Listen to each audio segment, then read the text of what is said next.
안녕하세요. 통증 닥터 백선생입니다. 오늘은 갈비뼈 골절, 늑골 골절에 대해서 알아보려고 합니다. 이 갈비뼈 골절의 전반적인 원인, 증상, 그리고 치료에 대한 얘기를 해보려고 하는데요. 특히 이 갈비뼈 골절도 통증 조절을 할 수 있다라는 주제를 가지고 한번 얘기를 해보려고 합니다. 보통 갈비뼈 골절이 조금 의심이 돼서 병원을 찾아가요. 그리고 엑스레이 또는 CT를 찍어서 갈비뼈 골절을 확인을 받아요. 그러면은 보통의 의사 선생님들은 골절이라서 아프실 수밖에 없어요. 약을 드시고 충분히 휴식을 취하시면은 시간이 지나시면 이제 해결이 될 겁니다. 라고 이제 얘기를 하시죠. 그게 맞습니다. 사실은 골절이기 때문에 아플 수밖에 없고 어느 정도의 휴식을 가지면서 잘 이제 뼈가 도록 기다려주는 게 필요할 수밖에 없죠. 하지만 너무나 극심한 통증이 오래도록 지속되시는 분들이 있습니다. 그런 경우에 이런 것들을 통증 조절을 해줄 수 있다라는 거죠. 보통의 의사 선생님들은 통증 조절이 가능하다라는 사실을 잘 모르십니다. 그래서 통증을 전문으로 이제 공부하신 분들만 좀 알고 계시는 거기 때문에 오늘 한번 좀 얘기를 해드려 보려고 합니다. 먼저 갈비뼈의 구조부터 알아보죠. 갈비뼈는 등 뒤에 척추에서부터 이제 시작이 되죠. 여기 그림을 하나 가지고 왔는데요. 이 뒤쪽에 있는 척추에서 이렇게 앞쪽으로 이렇게 돌아가서 이 앞쪽에 있는 흉골까지 이어지게 됩니다. 이런 식으로 요거를 조금 CT, 3D CT 모양으로 한번 설명을 해볼게요. 여기 왼쪽에 있는 그림을 보면은 요거는 이제 등 쪽의 모양을 나타내는 거고요. 등 쪽에 이렇게 척추가 쭉 내려오고 있죠. 이 갈비뼈가 붙어 있는 척추를 흉추라고 부르게 됩니다. 이 흉추에서 앞쪽으로 이렇게 갈비뼈가 나아가고 있는 게 지금 보이죠? 양쪽으로 이렇게 뻗어가고 있는 거고요. 이 옆쪽으로 오시면 이게 앞쪽 모습을 나타내는 겁니다. 여기가 앞쪽이고요. 앞쪽에는 이렇게 흉골이 있죠. 이 흉골까지 갈비뼈가 이어지는 것 같으나 여기를 이렇게 빈 공간을 이렇게 차지하고 있죠. 척추부터 돌아 나오는 갈비뼈가 이렇게 흉골로 향해 가죠. 근데 흉골까지 끝까지 이렇게 붙어 있지 않고 이렇게 빈 공간이 이렇게 있습니다. 이 빈 공간은 연골로 구성이 되고요. 이거 좀 그림으로 한번 보면 이런 식으로 이제 등 척추에서 갈비뼈가 돌아 나와서 흉골까지 이어지는데 그 중간에 이렇게 회색으로 그린 게 연골인데 이 연골로 이어지게 되어 있습니다. 구조는 이렇게 되어 있고요. 그래서 뒤쪽 척추에서 흉골로 이어지게 되고 양측 각각 12개씩 이렇게 앞쪽으로 돌아 나오게 되고요. 총 24개가 존재하게 됩니다. 이 총 24개의 갈비뼈가 이렇게 가슴 우리를 만들게 되죠. 그래서 그 안쪽에 있는 중요 구조물을 보호하게 됩니다. 그래서 이 안쪽에는 폐가 있죠. 이런 식으로 폐가 양쪽에 이렇게 존재하고 있고요. 그리고 왼쪽에는 이렇게 심장도 존재하게 됩니다. 그래서 이 가슴 우리, 갈비뼈가 형성하는 가슴 우리가 이 안쪽에 있는 중요 구조물인 폐와 심장을 보호하게 되죠. 그래서 양쪽에 폐와 심장을 보호하는 역할도 하게 됩니다. 하지만 이런 갈비뼈들은 그렇게 튼튼하고 엄청 두껍고 뭐 이런 구조는 아니기 때문에 어떠한 충격들이 오게 되면은 골절이 나타날 수가 있습니다. 골절이 미세하게 금만 가는 경우도 있고요. 굉장히 심하게 어긋나기도 합니다. 갈비뼈 골절로 찾아오시는 분들의 원인을 좀 살펴보게 되면은 보통 가장 많은 게 가슴이나 등을 어디 뭐 단단한 것에 부딪히는 경우가 굉장히 많이 있습니다. 제 환자분의 예를 한번 들어보자면 뭐 계단이나 이런 데 있죠. 계단을 보면은 이제 옆에 난간이 있고요. 계단에서 이제 내려오시다가 이 가슴 부위를 요 난간에 이제 부딪혀서 이제 갈비뼈 골절이 나타나는 경우도 있고요. 돌불이나 이런 데 넘어지면서 가슴을 옆에 이제 지지하는 것들에 이제 부딪히면서 이제 골절이 나타나는 경우가 상당히 많이 있습니다. 그래서 갈비뼈의 가장 흔한 그 골절 부위 중에 하나는 여기 그림을 보면은 이렇게 옆구리 쪽으로 골절이 있는 경우가 상당히 많이 있습니다. 이런 식으로 옆구리에. 근데 이제 등 뒤쪽으로도 골절이 나타나는 경우가 있는데요. 여기 보시면 이런 식으로 이렇게 등 뒤쪽으로 골절이 이렇게 나타나는 경우가 있습니다.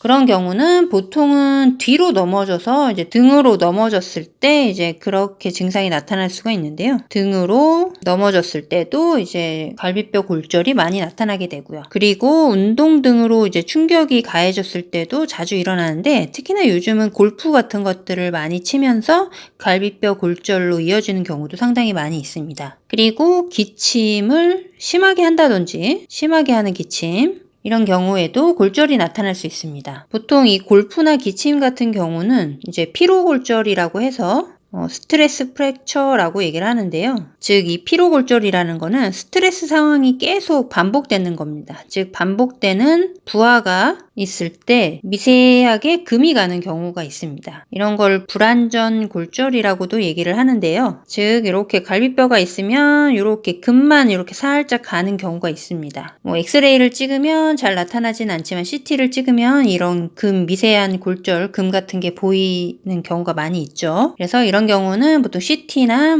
뼈 스캔이라고 해서 본 스캔 같은 것들을 통해서 진단을 하기도 합니다.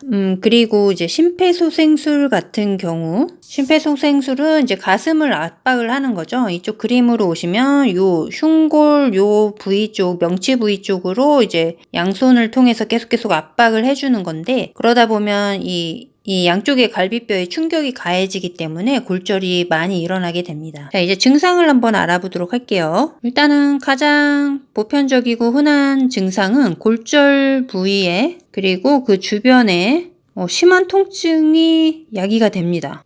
누르면 굉장히 심한 통증이 있죠. 압통이 강하게 나타나게 됩니다. 그리고 특히 이제 수면 시에 자세를 바꾸다가 이제 깨는 경우가 굉장히 많죠. 그리고 깊은 숨을 잘 못 쉬게 됩니다. 왜냐하면 통증이 있기 때문이죠. 그리고 기침을 이제 할 때는 정말 굉장히 많이 가슴을 부여잡고 그 통증 때문에 참기 힘든 경우가 상당히 많이 있게 되죠. 이런 경우에는 이제 깊은 호흡을 한다거나 이제 기침을 하게 되면은 이제 우리가 이 흉곽, 이제 가슴울이라는 이 흉곽은 가만히 고정되어 있는 게 아니라 이 안쪽에 있는 폐가 숨을 쉴 때마다 확장이 되고 수축이 되고 이런 폐 확장과 수축을 반복하게 되는데, 그게 이제 가슴우리도 같이 흉곽도 같이 확장이 되고 같이 수축이 되고 이런 것들을 반복하게 되죠. 그래서 깊은 호흡이나 기침을 하게 되면 이 흉곽에 자극을 주게 됩니다. 그래서 이 골절 부위가 굉장히 아파지게 되죠. 이렇게 기침을 심하게 계속 반복적으로 하게 되면 피로골절이 오는 이유도 비슷한 이유에서 그렇게 되는 거죠. 그리고 심한 골절 같은 경우는 폐를 찌르기도 합니다.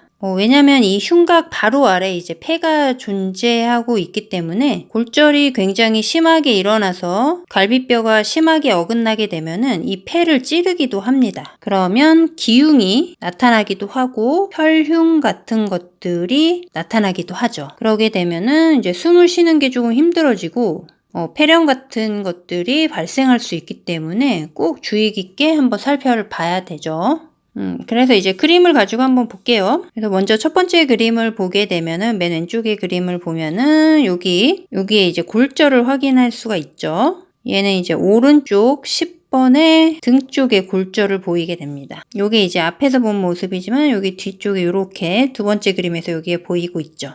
그리고 이제 엑스레이로 보면은 이제 여기 이렇게 골절을 확인할 수가 있죠. 확대해서 보면 여기 약간 어긋나 있는 게 보이게 됩니다. 그리고 좀 과도하게 숨쉬기가 힘들다거나 이제 골절 정도가 굉장히 심하고 다발성 골절이면은 이제 CT를 찍어서 확인하는 경우가 많이 있는데요. 왜냐하면은 아까도 말했듯이 기흉이나 혈흉 같은 것들이 발생할 수 있기 때문입니다. 이제 왼쪽 그림을 보면은 이제 여기 CT상에 이렇게 혈흉이 찬 게 보이죠. 이러면 조금 숨쉬기가 힘들기도 하고 여러 가지 다양한 증상들이 나타날 수도 있습니다. 증상이 굉장히 심하면 여기를 흉수천자라고 해서 여기를 요거 피를 이제 뽑아내는 이제 시술을 하기도 하죠. 근데 보통 이제 심하지 않으면 자연적으로 흡수가 되기도 합니다. 그래서 이제 오른쪽은 어느 정도 이제 흡수된 모습의 CT 영상인 거고요. 여기 보면은 갈비뼈가 이제 골절된 게 여기 확인이 되죠. 자, 그래서 보통 이제 진단 같은 경우에는 골절의 진단은 보통 그래서 기본 엑스레이를 먼저 보게 되고요.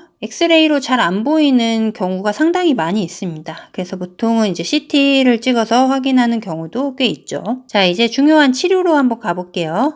갈비뼈 골절은 다른 골절들과는 다르게 고정을 할 수가 없습니다. 대부분 굉장히 심각한 골절이면은 수술을 하기도 하지만 보통은 이제 고정을 하는 부위는 아니죠. 왜냐하면은 숨을 쉬고 심장이 뛰고 이렇게 계속 확장과 수축을 반복하는 곳이기 때문에 고정을 잘 하진 않습니다. 그래서 보통 고정하지 않고 진통소염제를 복용하면서 최대한 움직이지 말고 휴식을 취하게 하죠. 보통 이게 답니다. 보통은. 그러면서 이제 뼈가 잘 붙어 있는지 확인을 하면서 보는 건데요. 하지만 굉장히 극심한 통증을 호소하시는 분들이 있습니다. 그리고 오랜 기간 통증을 호소하시는 분들이 있죠.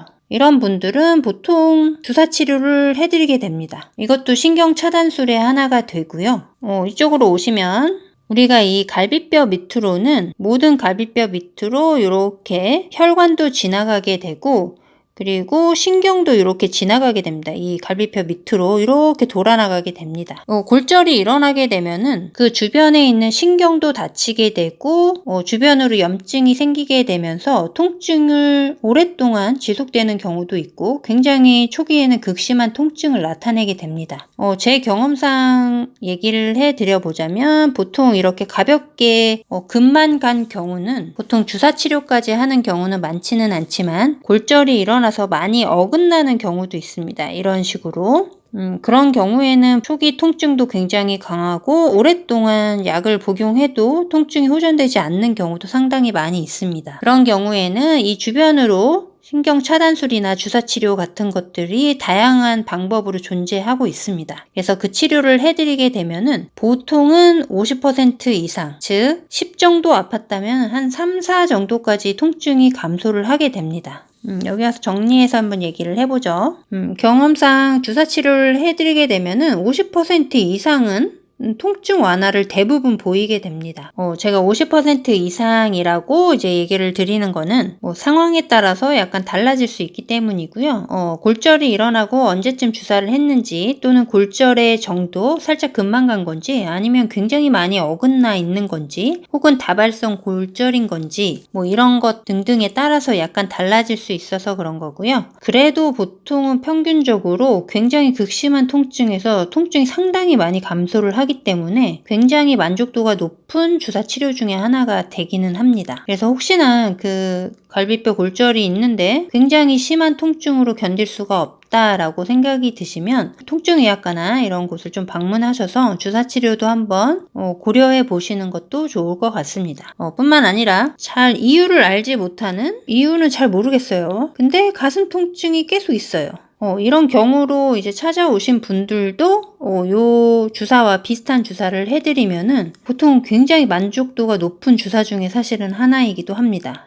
제 환자분의 예를 들어서 한 번만 얘기를 해보자면 최근에 오신 분인데요. 10년 정도 가슴 통증이 있어 왔는데 원인은 잘 모른다. 큰 병원도 가봤는데 원인은 찾을 수 없다고 하더라. 하지만 본인은 굉장히 괴롭다. 그냥 약을 드시면서 어느 정도의 통증 조절은 하고 있지만 그래도 굉장히 힘들다 라고 해서 찾아오셨습니다.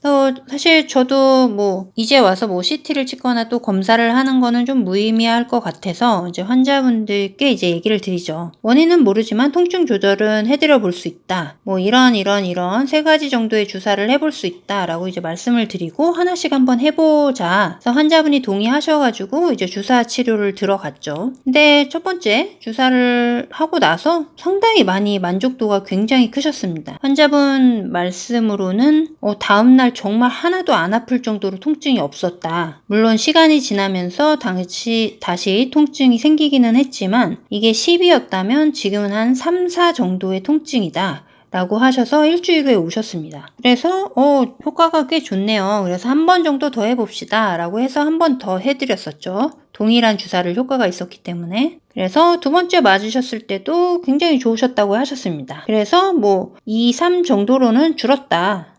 그리고 나서는 이제 바로 1주일 후가 아니라 한 2주, 3주 지나서 이제 다음에 오셨던 것 같고요. 그 이후로 조금 다른 주사를 조금 해드려 보기도 하고, 그리고 그 이후에는 한참 동안 안 오셨습니다. 그래서 한 달 조금 더 넘게 해서 한번 찾아오셨죠. 그래서 얘기를 들어봤는데, 거의 안 아팠다. 근데 최근에 조금 뭔가 무리되는 행동을 했더니 좀 다시 아프다. 통증이 다시 2, 3으로 생겼다라고 해서 주사를 또 해드렸던 기억이 있습니다. 제가 이런 것들을 얘기해 드리는 이유는 원인이 확실하든 원인을 잘 모르든 어쨌든 가슴 통증이 있을 때 이것을 주사 치료로 어느 정도의 호전은 좀 보일 수도 있다라는 겁니다. 이게 100% 통증을 완전히 없애고 할 수 있다라고 말씀드리는 게 아니라 그래도 한 번 정도 시도해 볼 만한 어떠한 다양한 통증을 줄이는 방법이 있을 수 있다라는 거죠. 생각보다 이런 가슴 통증을 조절할 수 있다라는 걸 모르시는 분들이 꽤 많이 있기 때문에, 물론 환자분들도 그렇지만 의사 선생님들도 전공이 아니신 분들은 이러한 방법이 다양하게 있다라는 걸 잘 모르시기 때문에 혹시나 이런 골절이나 어떤 수술 이후에 가슴 수술 이후에 통증이 있거나 이런 알지 못하는 가슴 통증이 있을 때 이 통증의학과를 한번 방문해 보시면 어떤 통증을 조절할 수 있는 어떤 다른 시도들을 한번 해볼 수 있다라는 거를 좀 알려드리고 싶어서 한번 오늘 내용을 한번 준비해 봤습니다. 자, 오늘은 갈비뼈 골절을 통해서 가슴 통증도 좀 조절할 수 있는 방법이 있다라는 걸 좀 알려드리려고 준비한 내용이고요. 가슴 통증 때문에 이제 고생하시는 분들에게 조금이나마 도움이 되는 내용이 되었으면 좋겠습니다.